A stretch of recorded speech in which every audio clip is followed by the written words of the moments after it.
Hi Libra, welcome to your Lunar Eclipse in Aquarius special with me, Raphael.rey from Reydiant Reality.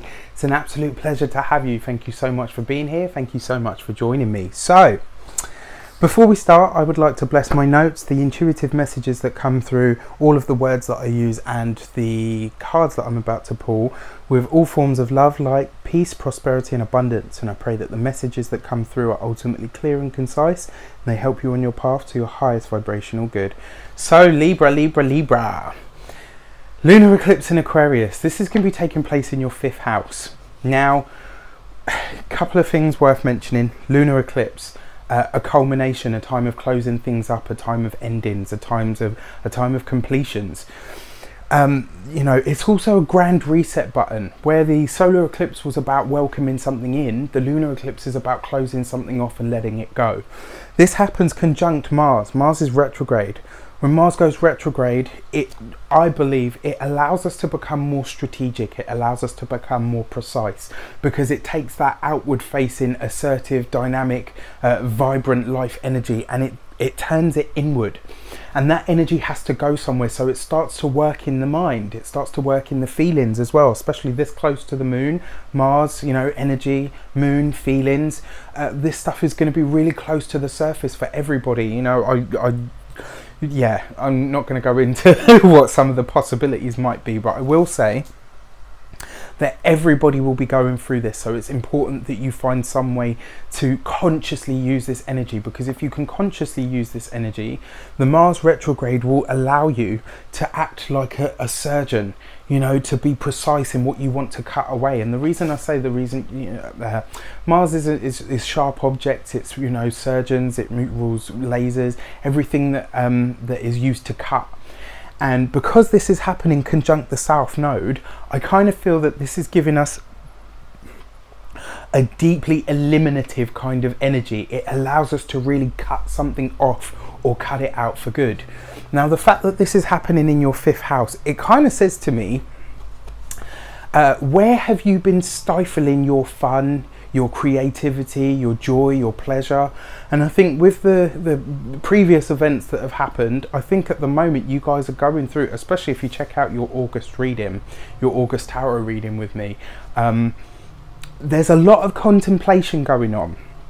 There's a lot of deep introspection going on, and that is obviously facilitated by this.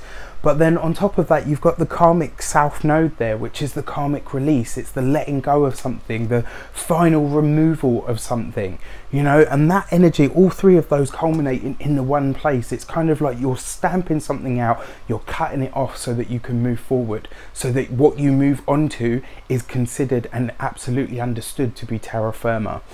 Now, yeah, you know, this is happening in your 5th house.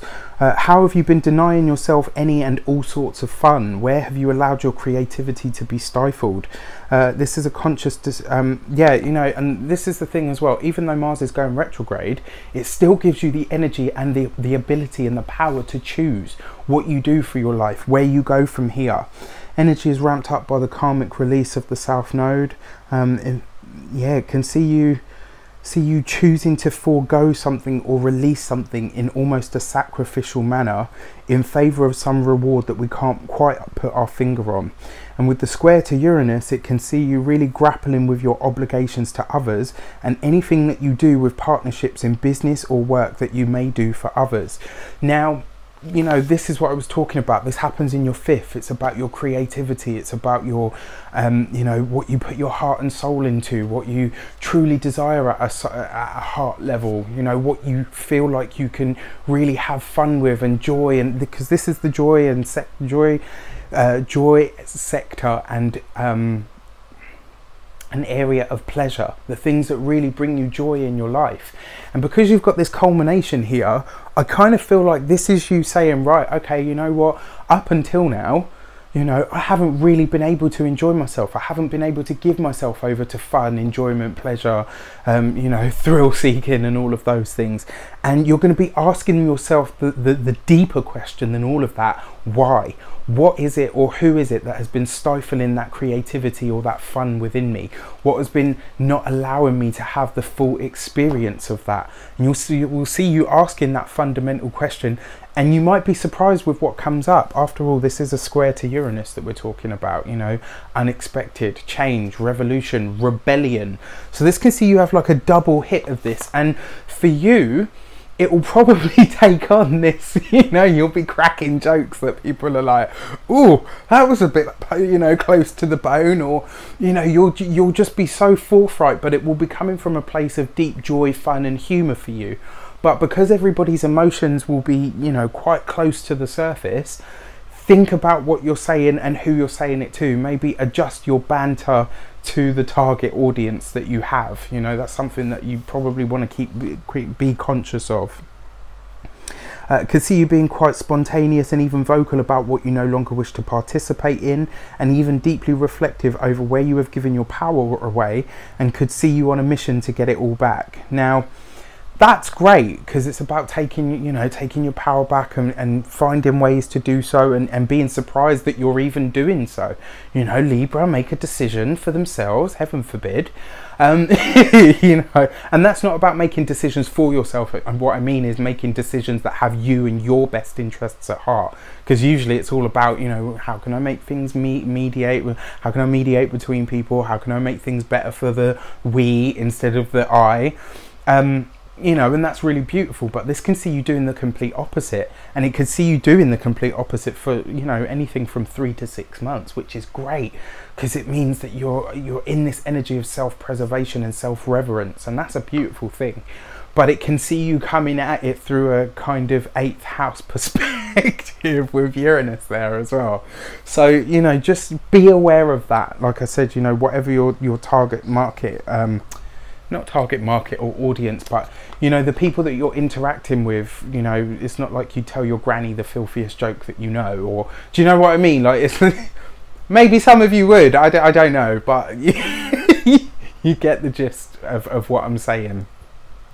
So then we have, can see you throwing out the baby with the bathwater and going on a bit of a rampage, yeah, of, you know, fun and frolics, and it could see, you know, drinking, partying, lusting to, you know, to excess, and, you know, just gorging on everything that life has to offer, because it's like, okay, you know what, up until now I've been completely suppressed, so now I'm just going to let loose and destroy all boundaries and, you know, just let rip. Which, you know, if you can do it and do it consciously, fine. You know, obviously if you can do it and stay safe and be careful, absolutely go for it. You know, enjoy it, indulge. This is what you're being asked to do, to really look at where you have been stifled in your creativity and not been feeling or living in or from your joy.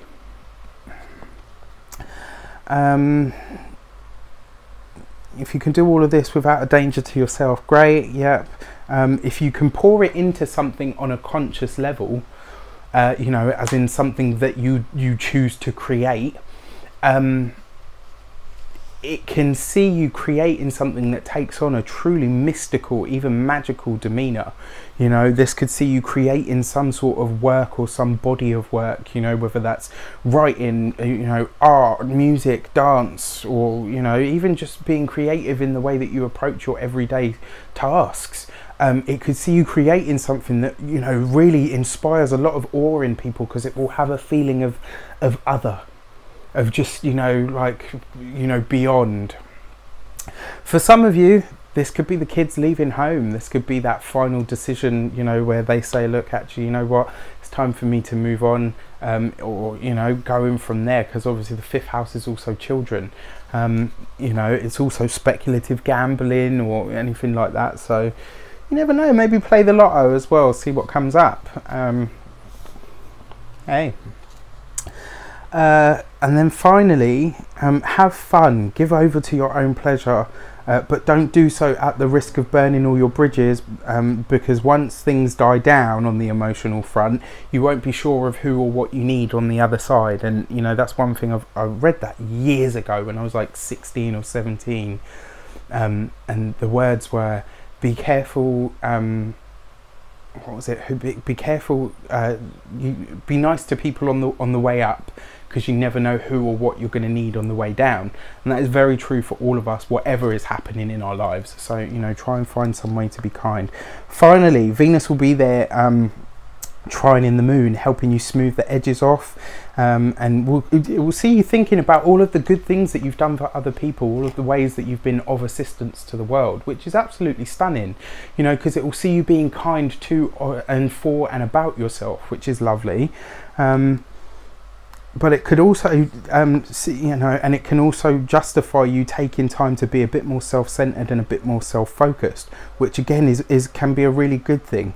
Just don't allow that aspect with the Venus and trine in the moon to make you look at things and justify bad behavior. You know, it's all well and good being mischievous and fun and, you know, even like a little bit cheekily devious, not, you know, subversive or anything like that.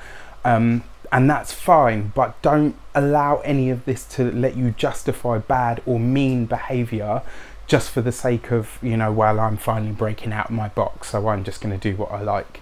You know, nice to everything and everyone on the way up, because you don't know what you're going to need on the way back down. Finally, let's see what the cards have in store for you. You get the World card. This is beautiful because when the World card shows up, it gives you a groundedness. It gives you an ability to really create something.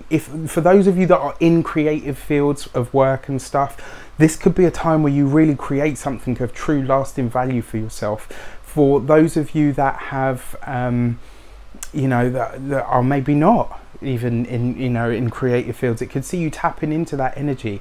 The World card is about completion and mastery. It sees you becoming a master at something because it closes one chapter and opens up a new one. You know, this in fact, the World card is a really good one to get under a lunar eclipse because it allows you to draw a fine line under something and move on. It allows you to welcome in a new chapter. It's also worth noting as well that the World card is the 22nd major arcanum, however you want to say it, and you know, that's all to do with the master builder. It's about being able to create and manifest, especially some of the things that you want. Yeah, you know, even if you're not a gambler, find some way to inject a little bit of a thrill into your life. Just do it safely and consciously. For those of you that haven't, please don't forget to like, share and subscribe to the channel. I would be eternally grateful for it. For those of you that are continued subbies, please make sure you press the notification button so that you get notified when I post new videos. If you want to reach me for a personal reading, you can do so on the link below. There's also some other bits and ways to interact with the Radiant Reality community there as well. I look forward to having you. Thank you so much for being here, and I wish you an abundance of love, light, peace, prosperity and abundance itself. Have a great one, and I'll see you soon.